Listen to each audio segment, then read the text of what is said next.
Welcome to Let Me Fix This. Enjoy the video.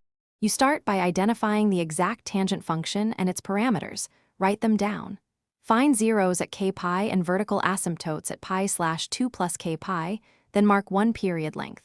Once done, calculate phase shift and period adjustments so your x-grid aligns with asymptotes. Make sure to note any vertical stretch or translation because slopes change accordingly.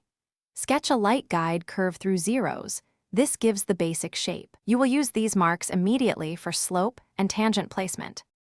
You now compute the derivative. For basic tangent, it's sec2 x, and for transforms, apply chain and scale rules.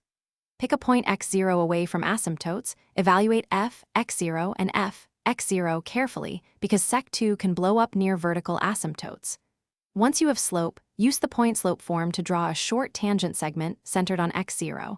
Extend it only until curvature visibly diverges. If the function is shifted or stretched, apply the same algebraic steps. Don't rely on visual guesswork. You finish by checking tangents across the period and ensuring they match the expected curvature. Compare adjacent segments for continuity. Once done, refine by choosing closer x0 values near regions of moderate curvature and avoid sampling inside 1/2 of an asymptote gap where derivative is undefined. If slopes diverge wildly, stop and reevaluate your derivative algebra and domain. Often a simplification error or a missed phase shift causes wrong sec2 arguments. Make the correction, then redraw tangents. Thanks for watching. If you found this helpful, don't forget to like and subscribe.